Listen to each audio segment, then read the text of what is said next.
So nakatunghay mula dyan sa langit, salamat po sa oras na ito at sa pagkakataong ito at narito muli kami at sama-samang mag-aral at matuto ng iyong buhay at banal na salita. Dalangin ko, Lord, na bilang iyong lingkod, itago mo nawa ako sa iyong likuran. At lang na makita at maitaas sa aking buhay, kundi ikaw lamang, Panginoon. Gamitin mo lang ako sa vessels at sa instrument as a mouthpiece to deliver your word. At wala patuloy na maitaas sa gawain na ito, kundi ang pangalan. Salamat po, Panginoon. We bless you, we glorify you, we honor you. In Jesus' name, amen and amen. So sige po. Ayan. So ating po pag-aaralan ngayon ay napapanahon.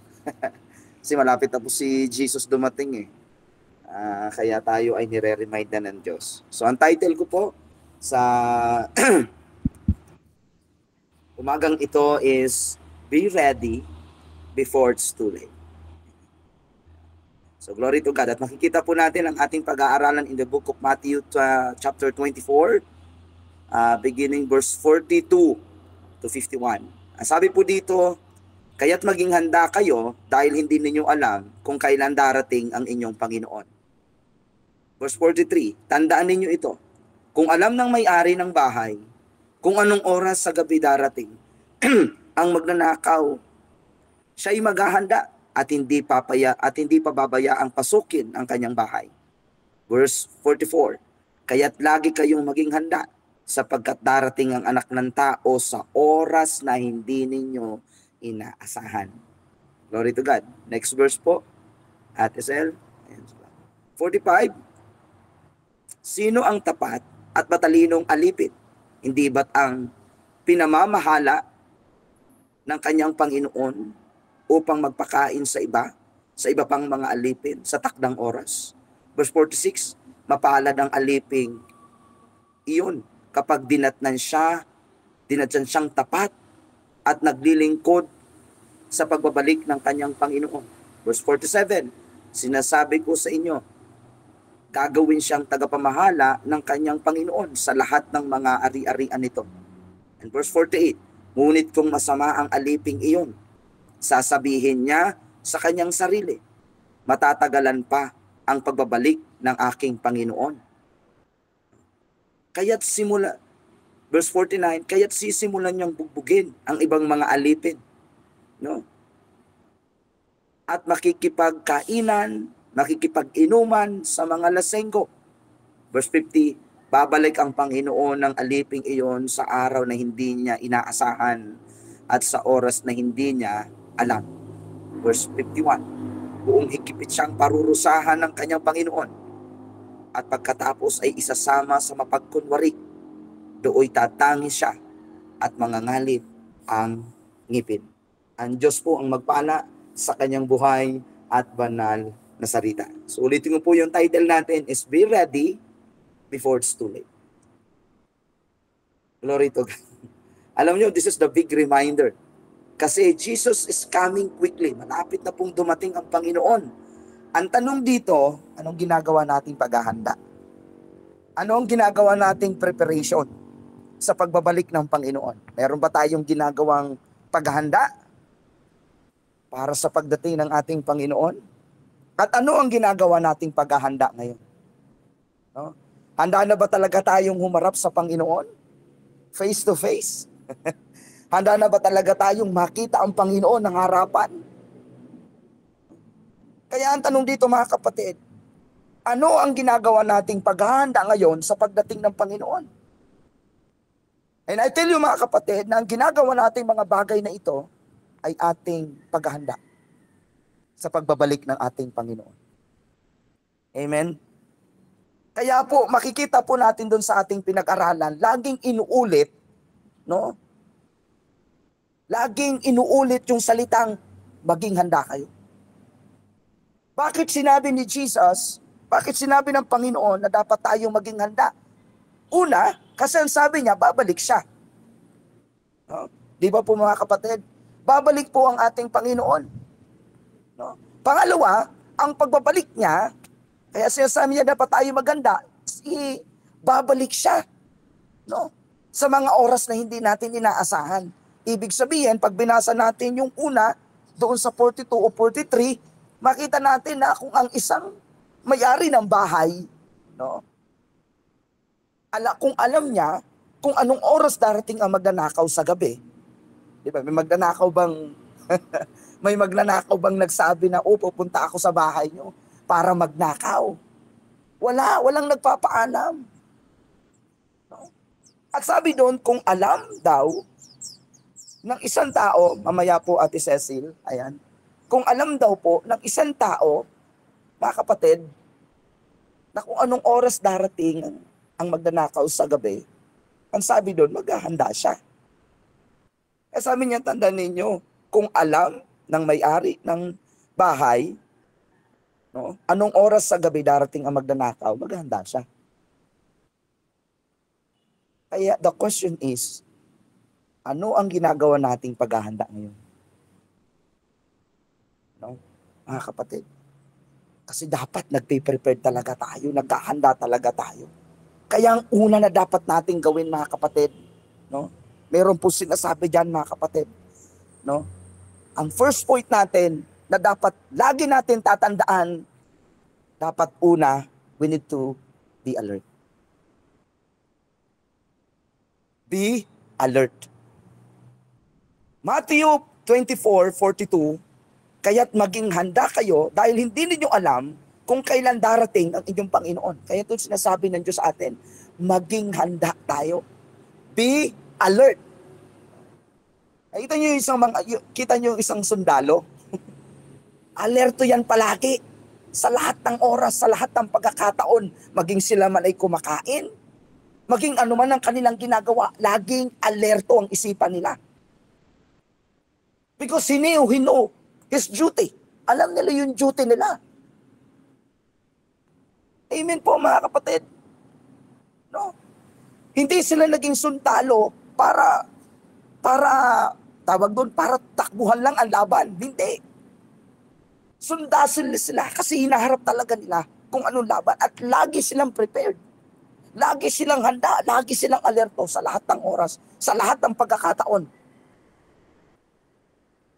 Kaya mga kapatid, ito yung tinuturo sa atin ng Panginoon. Kasi darating ang Panginoon, kaya sasabi ng Diyos, maging alerto kayo, maging handa kayo. Darating ako sa mga oras na hindi nyo inaasahan. Paano kumadatnan tayo ng Panginoon wala sa kalooban ng Diyos? Paano kumadatnan tayo ng Panginoon hindi natin ginagawa ang nais ng Panginoon? Anong pwedeng mangyari? No? Kasi maliwanag yan, mga kapatid, be alert. Kaya ang sabi doon sa verse 42, kung alam daw ng isang tao, di ba yung mga may-ari ng bahay, yung bawat isa sa atin, ano ba kadalasan na dumarating o umaatake minsan ang magnanakaw? Di ba? Hindi natin masasabi. Hindi natin maalalaman eh. Kaya ang kailangan natin gawin, maging alerto tayo sa lahat ng pagkakataon. Kaya mga kapatid, be alert. Kasi ang pagdating po ng Panginoon, no, ay walang specific date. Walang specific na oras. Walang specific na buwan. Wala rin specific na taon. Kaya nga ang sabi niya, ang pagdating niya ay parang isang magnanakaw sa gabi. Surprise! Surprise! Kaya anong gagawin natin? Kasi hindi natin alam kung kailan darating si Jesus. Pero alam natin darating siya kasi pangako niya yon. Kaya ang kailangan natin, maging alerto. At paano natin inihahanda ang sarili natin ngayon, kapatid? Sa pagdating ng Panginoon. Sure ba talaga tayo na pagdating ng Panginoon? Sigurado? Kasama ka? Mga kapatid, no? Kaya be alert. Sa lahat ng oras, sa lahat ng pagkakataon, no? Dapat lagi tayong alerto. Diba kaya nga nakita niyo yung mga police or gwardiya, no? Always alert sa lahat ng oras kasi yun yung duty nila, magbantay. Kaya laging alerto. Kaya ganun din tayo, dapat lagi tayong magbantay. natin pababayaan talaga yung buhay natin, mga kapatid. Yung ating buhay espiritual, yung ating commitment sa Diyos, yung ating connection sa Diyos. Amen po, mga kapatid. Kaya mga kapatid, mahalaga itong pinag-aaralan natin. Be alert. Maging alerto tayo sa lahat ng pagkakataon. And number 2, na dapat natin gawin, mga kapatid, bilang paghahanda sa pagdating ng Panginoon. Be prepared. And are you prepared? Hello po, mga kapatid. Amen, Preparado amen. ba talaga tayo? Are you already prepared? Hindi magpe-prepared pa lang, prepared ka na. Amen. Prepared ka na. Ready ka na. Hindi ka palang maghahanda, kundi handa ka na. Kahit anong mangyari. Kahit anong oras. Kaya be prepared, mga kapatid. Kaya sabi ng Matthew 24:43-44, tandaan ninyo, ito kung alam ng may-ari ng bahay kung anong oras darating ang magnanakaw sa gabi, siya'y magaga at hindi niya pababayaang pasukin ang kanyang bahay. And verse 44, kaya't lagi kayong maging handa sapagkat darating ang anak ng tao sa oras na hindi ninyo nalalaman. Grabe yun, mga kapatid. Yung oras ng pagdating ng Panginoon, sabi ko nga kanina, walang specific na oras. Wala pong specific na oras. Actually, pag binasa mo nyo ang version doon sa Mark, yung naipost ko po, nung isang araw, no, maaring ang pagdating ng Panginoon sa takip silim. Maaring ang pagdating niya sa hating gabi. O kaya sa umaga. O kaya sa hapon. Diba? Alin man doon, mga kapatid. Pero isa lang ang sigurado, babalik siya. At sa pagbabalik niya, mga kapatid, yun ang hindi natin alam. Kaya dapat, be prepared. Hindi ka magpe-prepared. Prepared ka na. Anytime na dumating si Jesus, prepared ka na. Handa ka na. No? Hindi pa lang po magpe-prepared. Kaya nga ang sabi ng Biblia, hindi tayo binago ng Diyos. Hindi tayo na, kumbaga tawag doon, binago na tayo ng Diyos. Kaya kung totoong binago tayo, mga kapatid, you always be prepared. No? Hindi tayo babaguhin pa lang. Binago na tayo ng Diyos noon pa man. When you accept Jesus as God and Savior, binago na tayo ng Diyos. No? Kaya mga kapatid, be prepared. Maging handa tayo. No? Di ba lahat naman tayo, lagi tayong nagpe-prepared, mga kapatid, everyday, sa mga nanay, sa mga tatay. Ano bang inihahandaan nyo everyday? Di ba sa inyong mga anak, inihahandaan nyo yung kanilang kakainin, everything na kanilang kailangan. O sa mga nag-a-abroad, anong unang ipine-prepared natin? Yung passport natin, yung documents natin, yung e-travel natin, yung ticket natin. Yun ang unang mga hanapin eh. Amen po, mga kapatid. Yun ang ating ipine-prepara. Kaya be prepared. Di ka lamang alerto, kundi prepared ka. Kaya naalala ko nung nagtrabaho po ako sa food company. Ayan, sa food company for 7 years. Trabaho po ako. Alam niyo po ba yung humawak sa akin na hygienic engineering? Mahigpit sila pag mga hygienic engineering po yung nasa hygienist, no? Ang sabi niya, diba?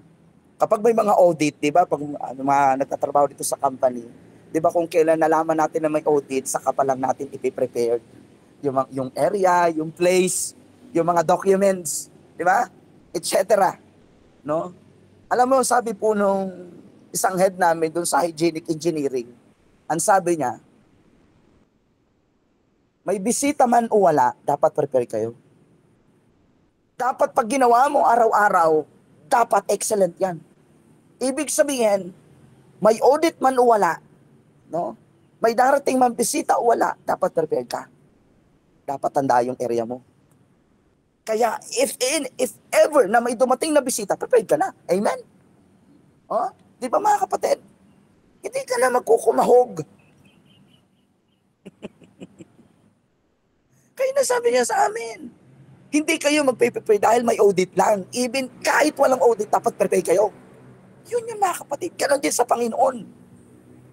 Di ba?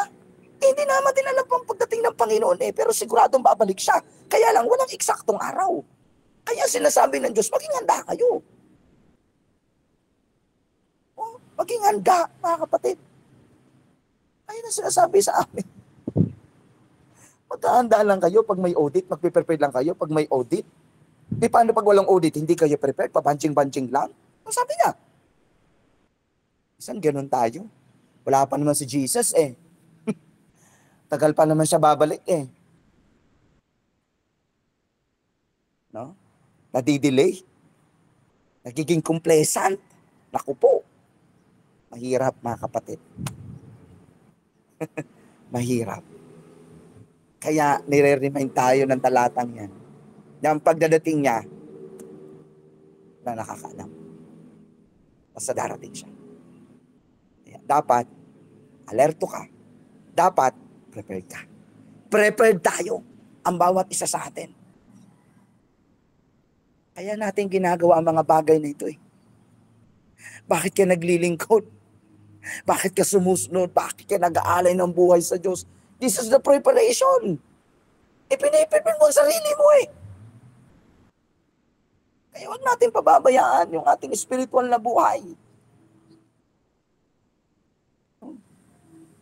Glory to God. Mga kapatid. So po yung pangalawa. 3 lang po ito. Maiksi lang po. No? So, una is be alert. Pangalawa, be prepared. Pangatlo, ito maganda. Ito mahalaga talaga. Be faithful. 3 letter B lang. Kapatid. Be faithful. Amen. So, sabi niyan mga kapatid, maliwanag. Sabi natin mga kapatid. Matthew 24:45. Ang sabi dito, sino ang tapat at matalinong alipin? Hindi ba't ang pinamamahala ng kanyang Panginoon upang magpakain sa iba pang mga alipin sa takdang oras? Verse 46, mapalad ang aliping iyon kapag dinatnan siyang tapat na naglilingkod sa pagbabalik ng kanyang Panginoon. And God said, ang mananatiling tapat hanggang wakas ng siyang maliligtas. Amen. Ang mananatiling tapat hanggang dulo ang siyang maliligtas. Amen. Be faithful. Mga kapatid, at all times, glory to God. Kasi ang sabi dyan, doon sa 46, mapalad ang alipin ngayon. Kaya mga kapatid, we need to know our duty. Ano ba yung duty natin? Ano ba yung responsibility natin? Ano ba yung purpose natin? Nagagawa ba natin? Amen. Nagagawa ba natin? Tapat ba tayo sa tungkuling ipinagkatiwala sa atin ng Diyos? No? Glory to God, mga kapatid. Kaya ang sabi dyan, sino ang tapat at matalinong alipin daw? Siyempre, hindi ba't ang pinamahala ng kanyang Panginoon upang magpakain sa iba pang mga alipin sa takdang oras? And verse 44, 46, mapalad ang aliping iyon kapag dinatnan siyang tapat. Tapat ba tayo? Kapatid? Tapat ba tayo? Are you sure? Sa lahat ng pinagkatiwala sa atin ng Diyos? Tapat ka ba sa pagbibigay? Tapat ka ba sa iyong tungkulin? Tapat ka ba sa commitment mo sa Diyos? O sa pagbibigay pa lang nahihirapan na? Hello? Faithful? Be faithful? Tapat? Kapatid.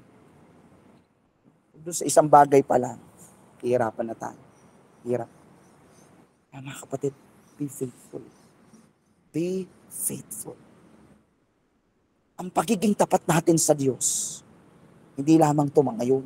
Hindi lamang every Sunday, every day. Araw-araw. Hanggang dulo. Kaya nga sabi, hanggang dulo. Hanggang wakas.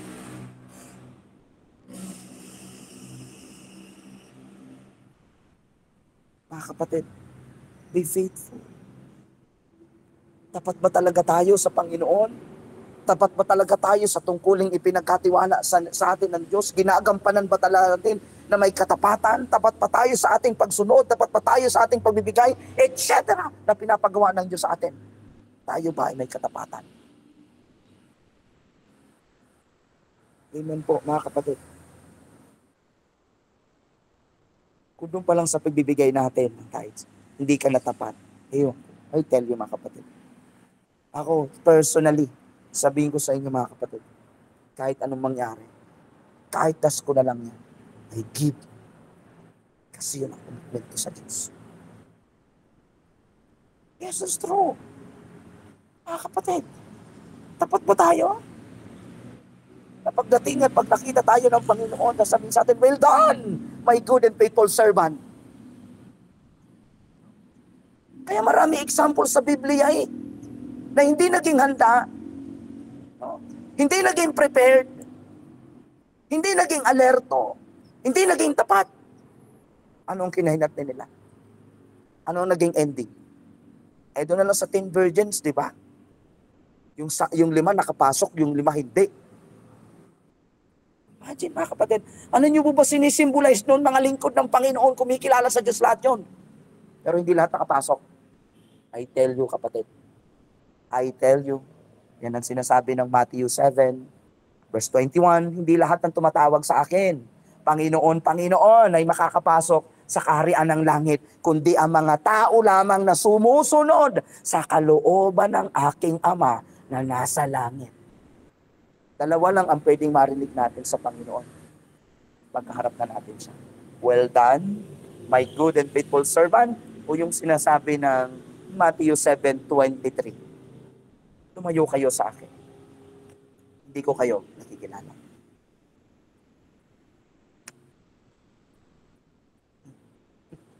Ito po yun, hindi po ako nagsabi.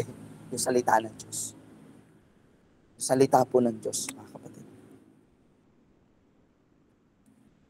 Di ba totoo naman, yung 10 virgins? Yung 5 nakapasok, yung 5 hindi. At sinisimula sa mga kapatid, lingkod, kumikilala yun sa Panginoon, ha? Kilala nila ang Diyos. Mananampalataya. Kaya totoo ang sinasabi ng Diyos, mga kapatid, in the book of Matthew 7:21, hindi lahat makakapasok. Kaya nawa sa makakapasok, kasama tayo. Amen po, mga kapatid. Kasi sinabi na ni Jesus si Jesus na mismo ang nagsabi, hindi lahat. Kaya mga kapatid, hindi natin kilala ang Diyos sa bibig, kundi kilala natin ang Diyos sa puso.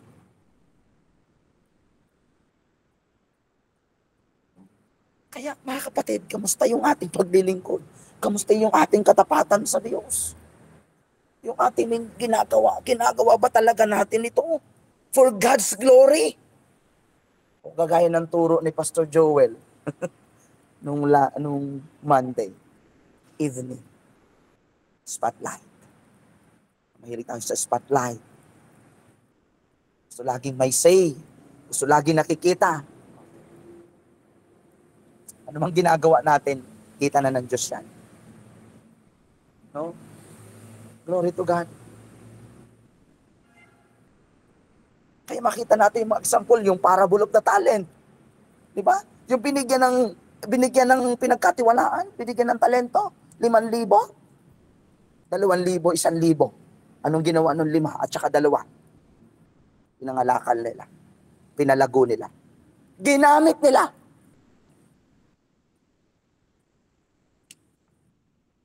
Ano ba mga bagay na ipinagkatiwala sa atin Diyos at hindi natin ito nagampanan?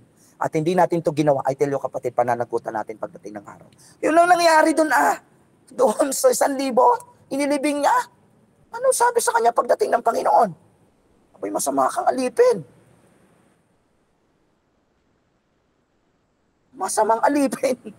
Ang tingin ng Diyos doon. Ay mga kapatid,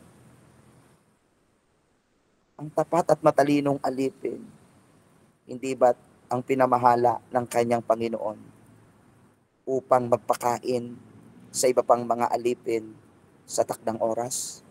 Mapalad ang alipin iyon kapag dinatnan siyang tapat na naglilingkod sa kanyang Panginoon. Be faithful. At ang pagiging tapat natin, hindi lamang every Sunday. Hindi lamang pagkarap natin ang mga Kristiyano din. Minsan maraming gano'n, sabi ng isang pastor, devoted every Sunday. Monday to Saturday, devoted. Every Sunday, devoted. Praise the Lord. Monday to Saturday, devoted. Diba? Mga kapatid, pinapaalalahanan tayo ng Panginoon. Ito ay isa lamang sa mga paraan dapat nating ginagawa. Kasi sabi naman ni Jesus, babalik talaga siya. Sigurado yun, pangako niya yun eh. Kaya lang, wala talagang nakakaalam kung kailan. Ang dami nagsasabi. May sa balita nga Sino ba nakakapanood sa balita? September daw, dating si Jesus. Di ba? Grabe talaga, Ay, kung hindi talaga nagsusuri din, wala. Madadala. Mga kapatid, ito'y pagpapaalala sa atin ng Panginoon. Kaya sabi po dyan, pag binasa natin dito, this is my warning. Ito yung warning na sinasabi ng Lord. Ayaw to ng Diyos. Ayaw to na mangyari at danasin natin ang mga bagay na ito. Kaya nga ginawa ng Panginoong Jesus mamatay sa kusang Kalbaryo para sa ating kaligtasan Maging mabuting halimbawa siya Ito rin yung warning po mga kapatid. May sinasabi pong warning dyan ng Panginoon. Ate Sel,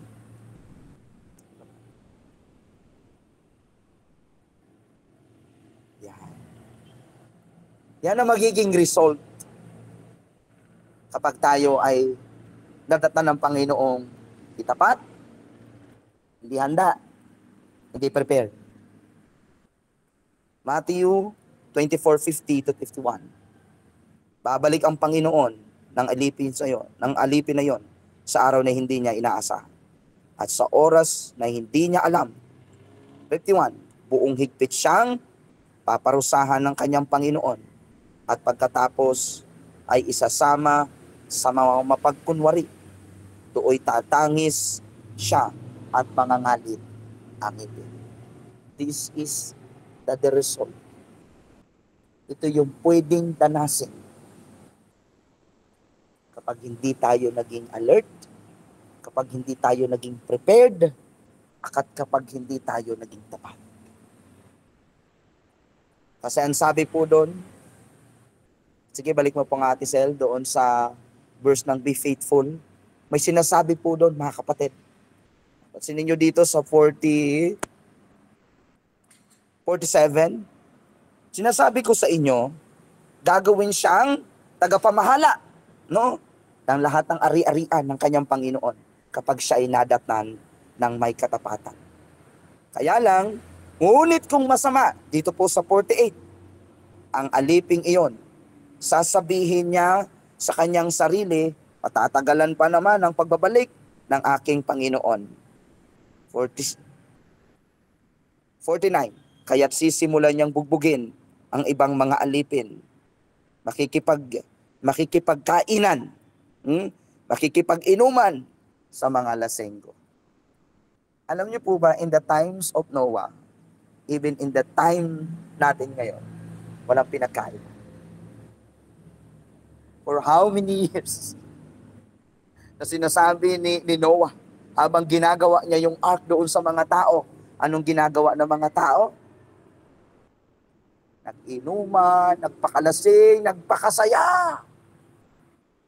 Hindi nila alam darating ang baha. Ano nangyari? Nalipo. Ayaw yun mangyari ng Diyos muli. Kaya nga ang Diyos lagi nag-extend ng grace niya eh. Lagi nagbibigay ng pagkataon. Every gising is a blessing. Kung kahapon man nag-fail ka, itatama mo yun ngayon. Binibigyan tayo ng pagkakataon ng Diyos, mga kapatid. Huwag natin sayangin every opportunity, every day na binibigay sa atin ng Diyos. Mga kapatid, maging handa tayo. Huwag natin sayangin yung mga natitirang oras, malapit na dumating si Jesus Christ. Hindi natin alam yun eh. Kaya nga tayo tinuturuan ng Diyos, nire-remind tayo ng Diyos na maging alerto tayo, maging handa tayo, maging tapat tayo sa lahat ng pagkakataon. Amen. Kapatid, gusto ba natin ipagkatiwalaan tayo ng Diyos? Kasi sinabi naman ni Jesus, ipagagawa tayo ng nasyon doon sa langit at siya ibabalik at tayo isasama kung saan siya naroon. In Jesus' name, ito yung layunin, ito yung pangako ng Diyos sa atin.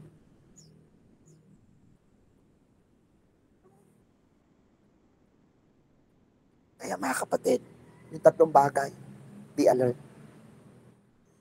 No? Be prepared. Be faithful. O isama na rin natin, be honest. Maging totoo tayo sa Panginoon. Amen. Maging totoo tayo. Glory to God. God is all-knowing God. Kilala tayo ng Diyos. Kaya maging totoo tayo sa Kanya.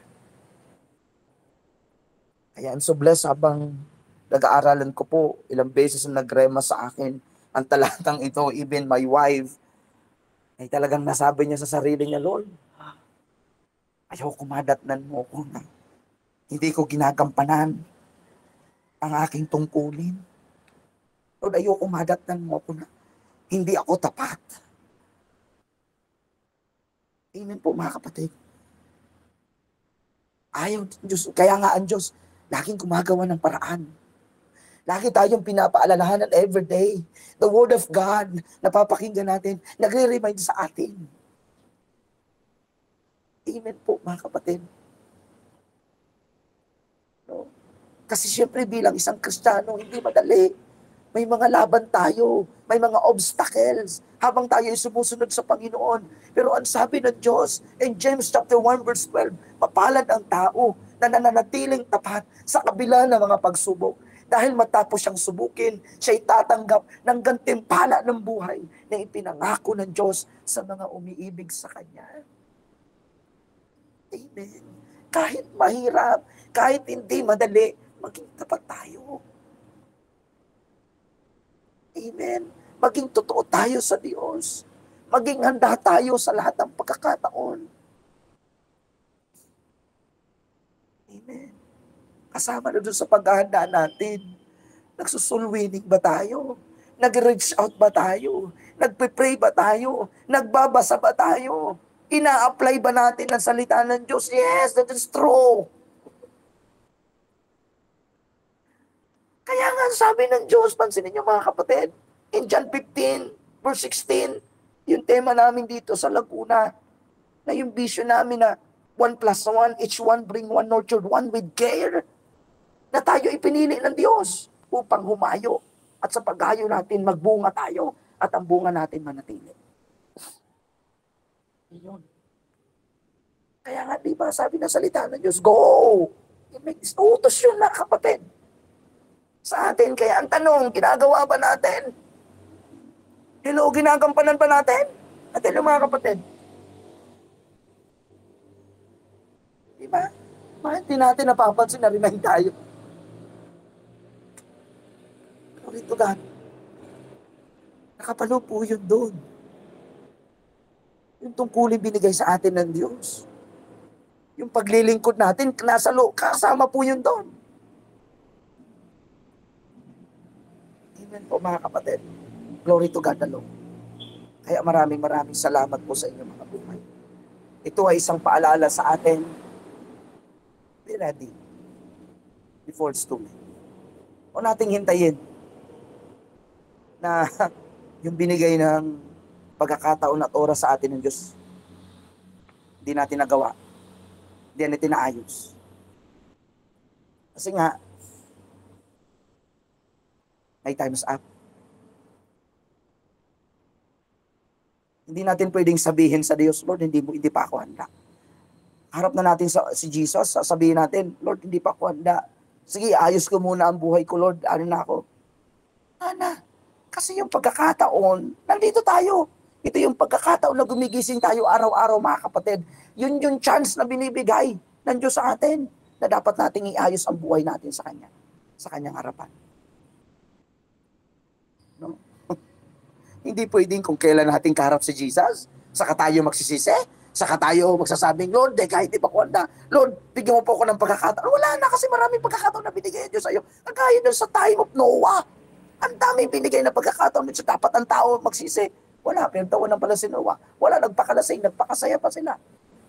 Anong nangyari? Di nila alam, parating yung baha. Mga kapatid, ganun ba? Inasahan ng tao yun. Pinagtatawanan pa nga si Noah na uulan. Mga kapatid, maging handa tayo. Maging prepared tayo. Kasi ang sabi ni Jesus, darating siya sa oras na hindi natin nasa. Hindi pong reluctant ka. Hindi pong pahiga ka muna. Ano? Hindi natin alam na biglang dumating. Kagaya dun sa 10 virgins, di ba? Yung 5 nagdala ng reserba. Handa. Para in case, maubusan sila ng langis, meron silang meron silang reserba. Ay yung 5, wala. Yung dinala, eksakto lang. Tapos yung time na aandap-andap na ang kanilang ilawan, humingi sila dun sa 5. Kaya lang sabi, sakto lang to sa amin, para in case na mawalan din kami. Baka pwede na kayong bumili sa tindahan at makabili kayo ng langis. Yung pag-alis ng 5, sa kanan dumating yung ikakasal. Ganon din ang Panginoon. Hindi nila inaasahan na sa oras pala yun darating na. Ala, hindi sila napasama. Kasi hindi sila naging handa. Kaya laging maging handa, mga kapatid. At ang pagiging handa, mga kapatid, dapat always. Hindi lamang dito sa Don't Watch. Even araw-araw. Hindi lang every Sunday. Hindi lang pagkasama natin yung ating mga kapatid. Hindi po, mga kapatid. Hindi po yun. Kasi yung pagharap naman natin sa Diyos, individual eh. Amen? Oo. Kaya mahalaga tong maunawaan natin. So maraming salamat po sa buhay po ng bawat isa. Pagpalain po tayo ng Panginoon. Tayo po ay manalangin. Ama naming Diyos na banal na nakatunghay mula dyan sa langit, sa umagang ito. Salamat sa paalala. Thank you for reminding us, O Lord, that we need to be ready before it's too late. Lord, I pray na tulungan mo kami na bawat pagkakataon, bawat araw na gumigising kami, magawa at masunod namin ang mga bagay na ipinapagawa mo. Tulungan mo kaming masunod at magawa ang mga bagay na ito. Apart from you, Lord, I am nothing and we can do nothing. Sa iyo po namin itinataas ang lahat ng ito. Pwede na mga salitang ito ay matanim sa pinakatabang parte ng aming mga puso. Kailaman dito manakaw at makuha mula sa aming kaaway. Maraming salamat po, Panginoon. We praise you, we glorify you, we honor you. In Jesus' name, amen, amen. Maraming salamat po and God bless you all.